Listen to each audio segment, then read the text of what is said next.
আমাদের সাথে থাকে। আসলে আমি তোমাদেরকে বলে রাখি, স্টম্পি বিশ্বাস করে ও নিজে একজন ঘোড়া, যেটা আসলে ভালো নয়, কারণ ও ঘোড়াদের খাবার খাচ্ছে। যে কারণে আমি আর লোজ মায়ের সাথে পার্টনারশিপ করে একটা এমন স্যাংচুয়ারি তৈরি করব। এটা এখনো তৈরি হয়নি, কিন্তু তৈরি হয়ে গেলে দারুণ লাগবে। এর সাথে লোজকে আমি একটা বড় ধন্যবাদ জানাতে চাই, যার জন্য এই প্রজেক্টটা সম্ভব হয়েছে। লোজ এই কাজটা করতে শুরু করেছে বন্যায় এই এলাকাটা ক্ষতিগ্রস্ত হবার পর থেকে। আর এই বছর লোজের 10 মিলিয়ন স্কোয়ার ফিট জুড়ে কাজের একটা অংশ হলো এই স্যাংচুয়ারির অবস্থার উন্নতি ঘটানো। আমরা স্টম্পিকে কিভাবে আরো সাহায্য করবো? আগে আমরা এখানটা বেড়া দিয়ে ঘিরে দেবো। আমি এর আগে কখনো বেড়া তৈরি করিনি। ঠিক আছে, প্রথমে বেড়াটাকে সোজা করতে হবে। মায়া, তুমি কি করে এত সহজে কাটছো?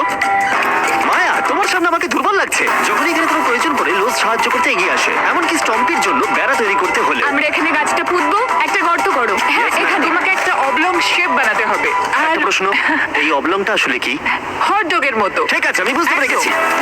ভালো করে করো, এটা হচ্ছে না। এই তো খুব ভালো। ভালো করে মাটি বার করো, তারপর এটা পুঁততে হবে এইভাবে। যদি তোমরা জানতে চাও লোজ কিভাবে তার সাহায্যের হাত বাড়িয়ে দেয়, তাহলে ডেসক্রিপশনের লিংকে ক্লিক করো অথবা এখানকার ওয়েবসাইটে যাও, আর সেটা এক্ষুনি। এবার আমরা দেখবো স্টম্পির জন্য নতুন বাড়ি কেমন হতে পারে, আর ওর সাথে ওর নতুন গার্লফ্রেন্ডেরও পরিচয় করে দিই। তুমি এখন মুক্ত। তোমার নতুন বাড়ি তোমার কেমন লাগছে বলো স্টম্পি? আমি শুনেছি তোমার গাছ ভালো লাগে, তাই আমরা বেড়ার চারপাশে প্রচুর গাছ রেখেছি। হাই, তোমার কেমন লাগছে? ও ঠিক আছে, তার মানে ভালো লেগেছে। আমরা তোমার জন্য এমন একটা বাড়ি তৈরি করেছি যেখানে ঘোড়ার বিপদ শুধু নেই তাই নয়, তোমার জন্য একজন বন্ধু আছে। এই জায়গায় অনায়াসে থাকতে পারবে দুটো এমো। ওর নাম দিতে পারি? হ্যাঁ। তুমি না এভাবে না, বললে ঠিক কেন? আছে, তুমি নাম দিতেই পারো। আমরা এই এমোর নাম দিতে পারি নোলানের মা। হ্যাঁ, সত্যি? হ্যাঁ, ঠিক আছে, ওকে বার করো। এই নামটা ওর ভালো লাগবে। এর মানেটা কি? হ্যাঁ, একটা মানে হলো নোলানের মা। হাই। হাই নোলানের মা। ঠিক আছে, ও এখন মুক্ত। Yes! কিন্তু শেষ করার আগে আমরা এখন রয়েছি উলফ স্যাংচুয়ারিতে, যেটা মায়া তৈরি করতে চায়। তোমার চোখের কাপড় খুলে ফেলো। আর উলফ স্যাংচুয়ারি গড়ে তুলতে আমরা এখন তোমাকে দিতে চাই $50,000 ডোনেশন, যাতে তোমাদের কাজটা আরো সহজ হয়। এই বছরের শুরুতে মায়ার অ্যানিমাল স্যাংচুয়ারি টেক্সাসের বন্যায় অনেকটাই ক্ষতিগ্রস্ত হয়েছিল, আর সত্যিই এটার পুনর্গঠনের দরকার ছিল। কিন্তু লোজকে ধন্যবাদ, মায়া এখন সহজেই তার উলফ স্যাংচুয়ারি গড়ে তুলতে পারবে। এটা সত্যিই দারুণ। Thank you so much. এরপরে আমরা দুজন সি লায়ন্সের জীবন বাঁচাবো, যার শুরু হবে রকিকে দিয়ে, দুর্ভাগ্যজনকভাবে যার মাথায় বুলেট লেগেছিল। এই ভিডিওটা অ্যানিম্যাল সেভিং নিয়ে, আর আমরা রকির সমস্ত খরচের দায়িত্ব নিচ্ছি। Thank you so much. Surgery হবার পর সুস্থ হতে ওর একটু সময় লেগেছিল। এদিকে গার্ট্রিউড, ও হ্যালো। আমাদের অন্য সি লায়ন, যে মুক্ত হবার অপেক্ষায় ছিল, যে এর আগে একটা নেটে আটকে পড়ে ভয়ঙ্করভাবে আহত হয়েছিল এবং মরতে বসেছিল। চলো গাট্রিউডকে মুক্ত করি। রেডি? রেডি।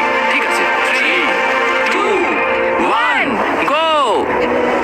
ওকে দেখো, কি আনন্দিত, দেখো একবার। ও সমুদ্রের আওয়াজ শুনতে পাচ্ছে। ওকে দেখো, দেখো চলে যাচ্ছে। ও সমুদ্রের দিকে চলে যাচ্ছে। দারুণ! তুমি মুক্ত। তুমি মুক্ত গাট্রিউড। দারুণ! এখনো পর্যন্ত 800 প্রাণীদের জীবন বাঁচানো বাকি, তাই এবার আমাদের দ্রুত কাজ করতে হবে। এবার আমরা অ্যামাজন রেন ফরেস্টে কাজ করলাম, যেখানে আমরা মিঙ্গালজ অ্যান্ড স্যাংচুয়ারিতে 200 জনেরও বেশি প্রাণীকে আমরা বন্য জীবন ফিরিয়ে দিলাম। এখন আমাদের কাছে আছে একটা অ্যান্টিটার। সত্যি বলতে এখানে আমরা এরকম লুপ্তপ্রায় প্রাণীগুলোকে পাই। ও মাই গড, ও খুব ছোট্ট আর মিষ্টি।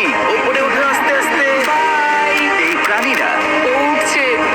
হয়তো বেঁচেই থাকতো না যদি না আমাদের কাছে মিঙ্গার মতো পুনর্বাসনের জন্য স্যাংচুয়ারি থাকতো। তাহলে আমরা এখন এই টর্টয়েসটাকে ওর আসল জায়গায় ফিরিয়ে দিতে এসেছি। আর ওদেরকে মুক্ত করা হলো।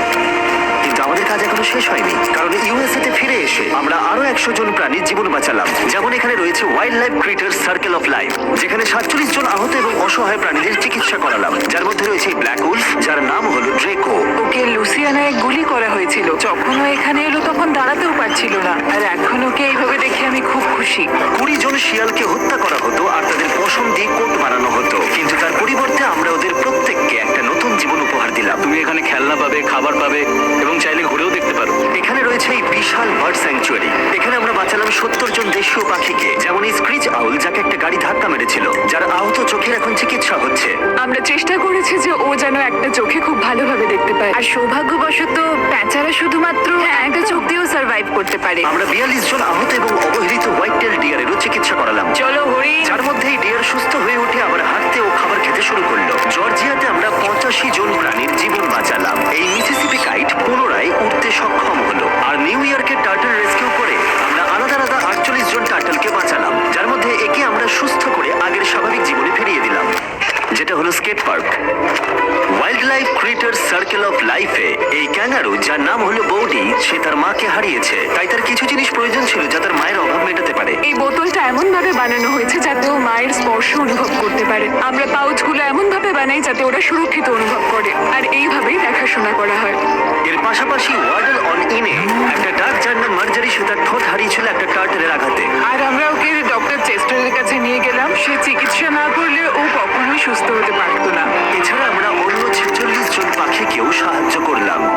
এই সমস্ত স্পেশালাইজড মেডিকেল ট্রিটমেন্টস আর রিহ্যাবিলিটেশন টেকনিকের জন্য ওকে দেখো, অনেক টাকার প্রয়োজন ছিল। তাই আমরা গোটা দেশ জুড়ে 4টে আলাদা অর্গানাইজেশনকে সাহায্য করলাম, যাদের সর্বমোট 212 জন প্রাণীর সাহায্যের জন্য অর্থের প্রয়োজন ছিল। এই সমস্ত অসাধারণ প্রাণীদের দিকে ফিরে তাকালে আমরা তোমাদের ধন্যবাদ জানাতে চাই, তোমাকে ভিউয়ারদের, আমাদের এরকম একটা সুযোগ করে দেওয়ার জন্য। আমরা 1000 জন প্রাণীর জীবন বাঁচালাম, কিন্তু আমাদের কাজ এখনো শেষ হয়নি। যদি তোমরা চাও